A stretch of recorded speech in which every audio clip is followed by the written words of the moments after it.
Hi, it's Brian. Welcome to the awards contender and woo!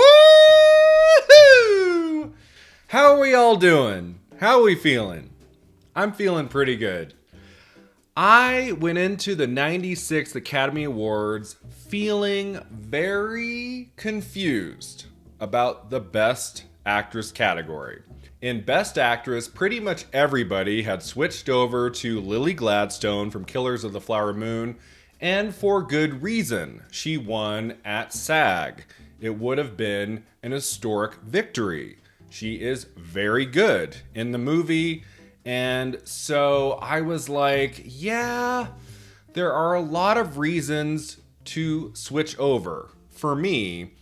But I just kept going back to that first screening I had of Poor Things at the Telluride Film Festival and just how gobsmacked I was by that Emma Stone performance. That to me was the performance of the year. And I know when it comes to award shows like the Oscars, you shouldn't necessarily vote with your heart. Oftentimes, when you do that, you get heartbroken, and I had already kind of prepared myself for Lily Gladstone to win. I did think there was a chance Emma Stone was going to take it when Poor Things won production design and makeup and costume design. I was like, the last 2 years, makeup went to an acting Oscar winner. In 2022, The Eyes of Tammy Faye won Best Makeup, and then Jessica Chastain won Best Actress. And then last year, The Whale won Best Makeup over Elvis, and then Brendan Fraser went on to win Best Actor. So when Poor Things won Best Makeup, I was like, oh, okay. Like, it could still go to Gladstone, but I started feeling a little more confident. And then, like, The Boy and the Heron winning Best Animated Feature, The Zone of Interest winning Best Sound. Like, a lot of BAFTA wins were carrying over to this year's Oscars. And I was like, maybe Emma Stone is going to take this at the end of the day. Like, it could happen. I was like, maybe Emma Stone is going to take this after all. As I've said before on the channel in recent days, a SAG win for Best Actress does not guarantee you the Oscar win. I mean, think of Viola Davis for Ma Rainey's Black Bottom and Glenn Close for The Wife. Those are the two main examples of the last decade. And I don't know. I mean, I'll go into this in an upcoming video. I will make a video essay why Emma Stone won her second Best Actress Oscar. That video is coming. But in this initial reaction video, I have to be honest, and I have to show you just how excited I am for this win. As I've said over and over and over since September, I think Emma Stone gave the performance of the year in Poor Things, and I felt like if there was one person who should win an acting Oscar at the 96th Academy Awards, it should be Emma Stone for Poor Things. Like, it was not going to sit well with me for her to lose. And so I've been really torn and going back and forth the last few days. So many people I admire had switched to Lily Gladstone. And I was like, do I change my final Oscar prediction just because of SAG? As I've talked about in recent videos, I felt like Emma Stone versus Lily Gladstone was a different scenario from Michelle Yeoh versus Cate Blanchett last year. It wasn't the same thing. I feel like so many people said, okay, last year Cate Blanchett won Golden Globes, Critics' Choice, and BAFTA, and then Michelle Yeoh won SAG, and then the Oscar. And I felt like a lot of people this year were just seeing the parallels and were like, well, it's clearly going to be Lily Gladstone for the Oscar win. Emma Stone won Golden Globe and Critics' Choice and BAFTA, and then Lily Gladstone won at SAG. But as I'll go into in my upcoming video essay, I was like, I'm not buying it. I don't see it. It could happen, but I felt like the likely victor was going to be Emma Stone. And when it happened, I jumped with joy. I can't deny it, because I did just adore her performance in Poor Things. It was one of the most bold, courageous screen performances I have seen in the last decade, and it was absolutely worthy of an Oscar win. This is a fantastic victory for Emma Stone. I know she's relatively young, and this now makes her a 2-time Oscar winner after she won for La La Land a few years ago. But boy, I like her performance in La La Land. I love her performance in Poor Things, and what a fantastic all-timer Best Actress win this is. Now, how did I do overall? I got 18 out of 23. I'm not thrilled about that. I was very hopeful I could get at least 20 out of 23. And at the end of the day, there are 3 categories I was always going to miss. I don't think I ever would have changed my prediction. And the first one is animated feature. I predicted Spider-Man Across the Spider-Verse to win there.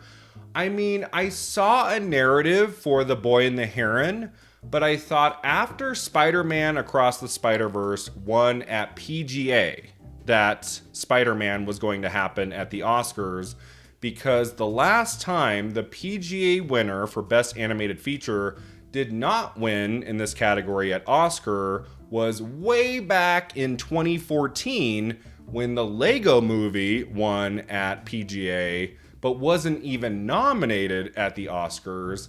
And with Spider-Man Into the Spider-Verse winning in 2019 in this category, I just was like, I know The Boy and the Heron won at BAFTA and at Golden Globes, but I was like, I just think at the end of the day, Spider-Man Across the Spider-Verse was a better movie to me, and it was a huge blockbuster at the box office. So that made sense to me. So when they announced Boy and the Heron, I was like, oh, okay, fantastic. I was just like, I didn't quite expect that, but that's a good win. Very happy with that. And then sound for the Zone of Interest was kind of a surprise. I thought Oppenheimer was going to dominate in the technical categories, at least the ones it had a very good chance to win, because Oppenheimer was obviously going on to win Best Picture and Best Director. I was like, it probably wins sound. The sound work in that movie is extraordinary. And I did think the Zone of Interest had an outside possibility of winning that category.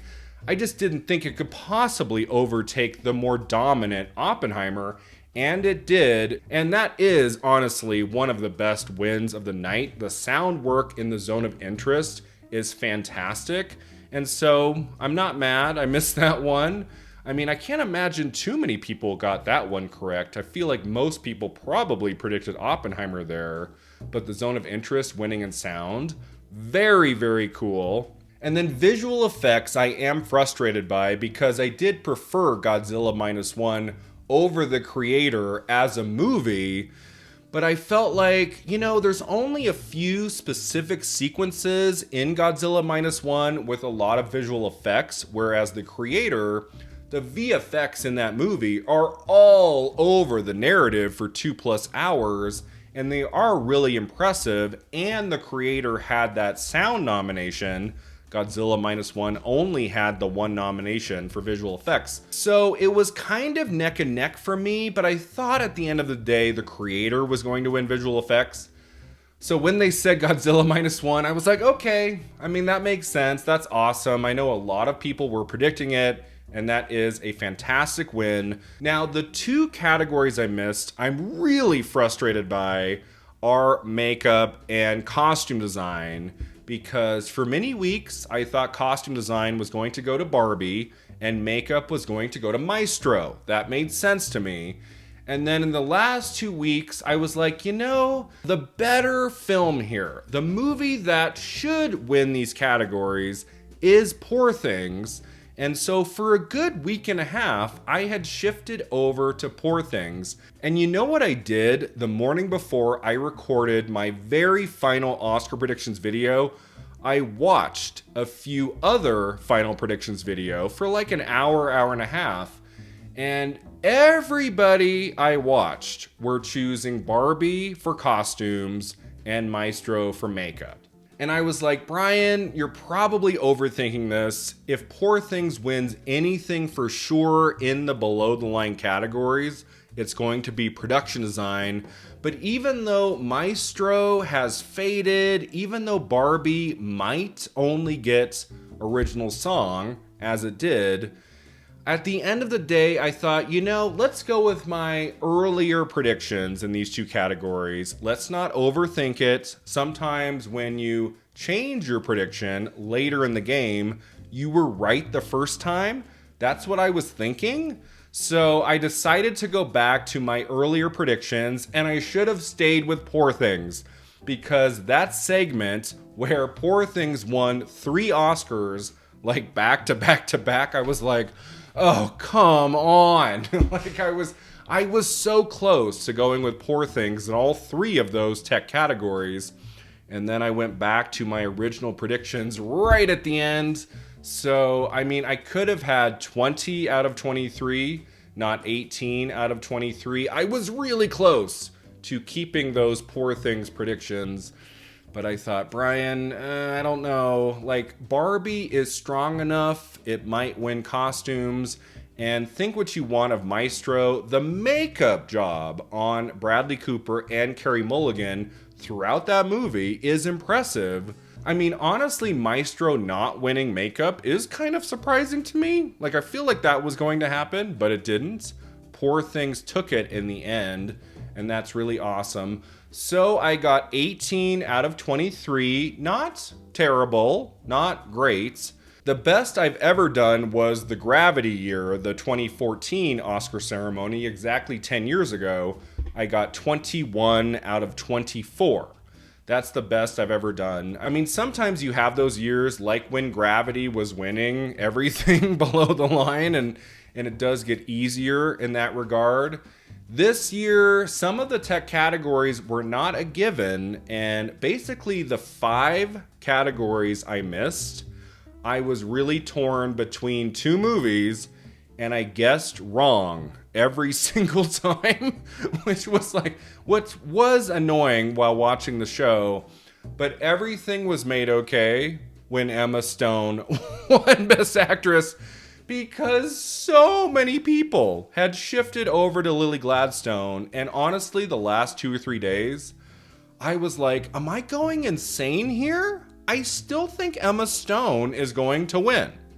And just the last few hours, I was like, Brian, you are really going to regret this, not making that final prediction for Lily Gladstone, because she's probably going to win. She won at SAG.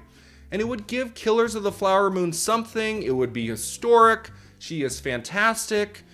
But I kept going back to how much I love Emma Stone in Poor Things. And I couldn't do it. I was just like, it's such a monumental performance. A clear lead performance. The whole movie hangs on her. And just the courageous decisions she makes all the way through that narrative. I was like, this would be one of the great Best Actress Oscar wins in recent history, and I can't change my final vote.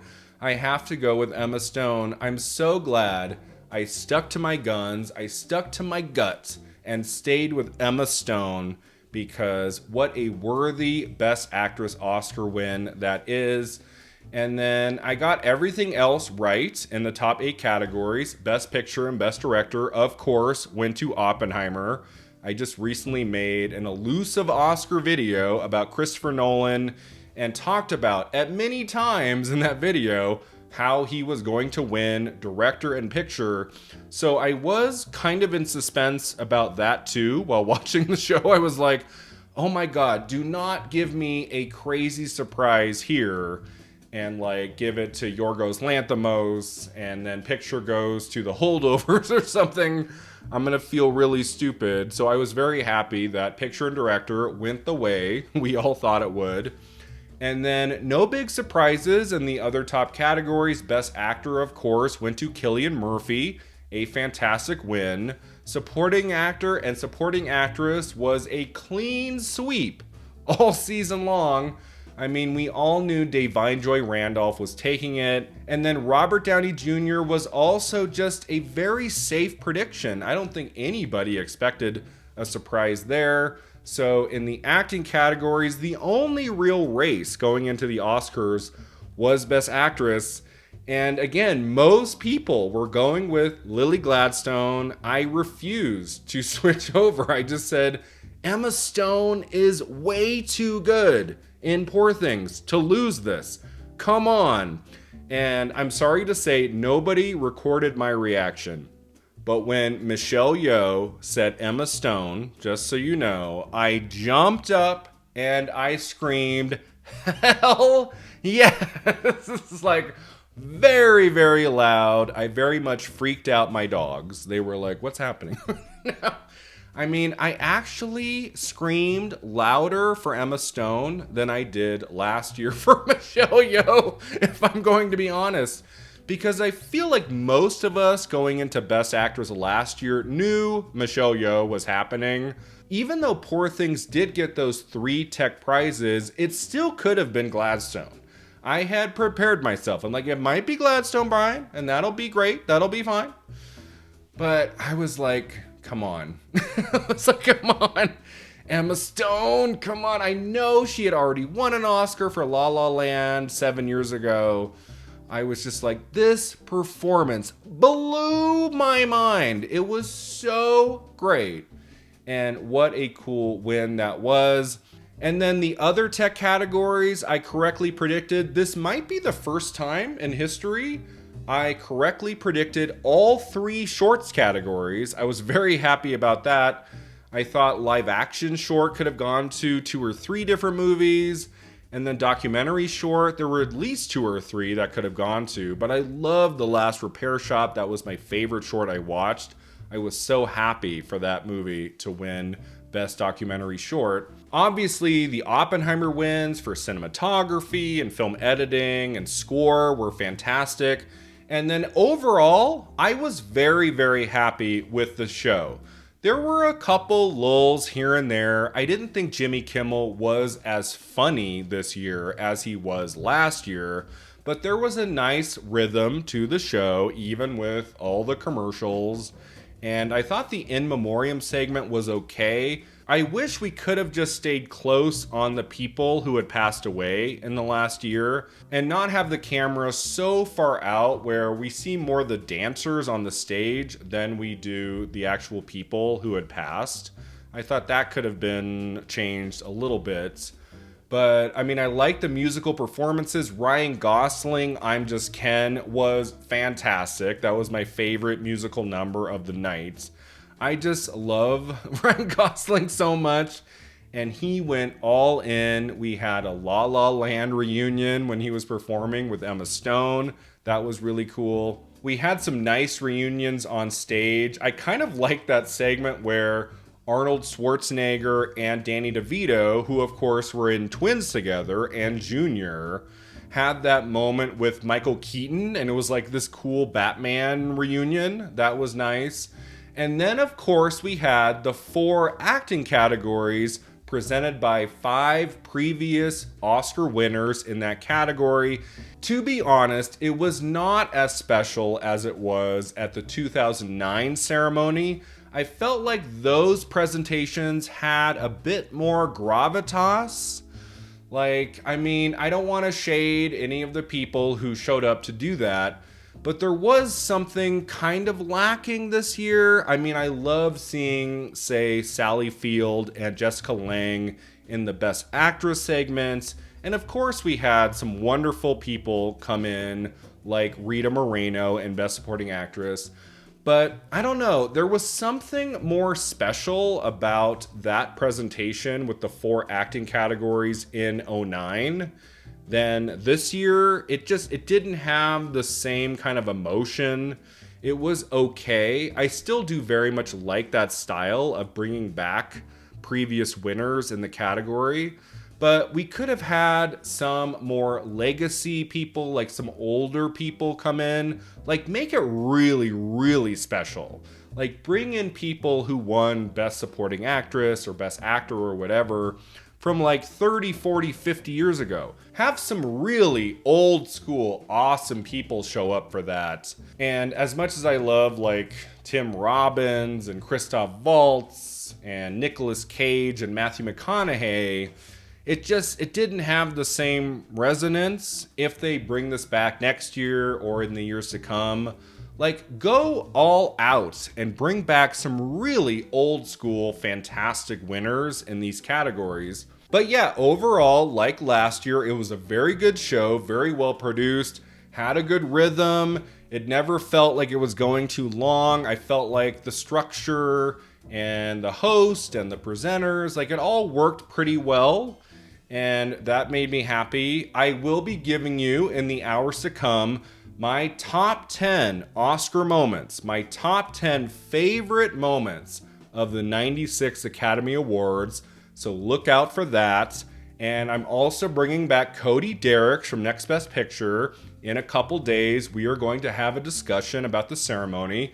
We will talk about our favorite moments, the categories we both got wrong. There's one category I got right and Cody got wrong, and there's also a category Cody got right and I got wrong. So we will talk about that. And by the end of the week, I will be giving you a video essay, how Emma Stone won her second Best Actress Oscar. So stay tuned for that. Stay tuned for lots of really cool content in the days to come, all about the 96th Academy Awards. I hope you enjoyed the show as much as I did. Emma Stone, Best Actress. Emma freaking Stone did it for her mind-blowing all-timer performance in Poor Things. Ugh. I couldn't be happier. What a fantastic Best Actress Oscar win that is. Thanks so much for watching and subscribing, and let me know in the comments below what you thought of the 96 Academy Awards and how did you do in your final predictions, and we'll see you next time at the Awards Contender.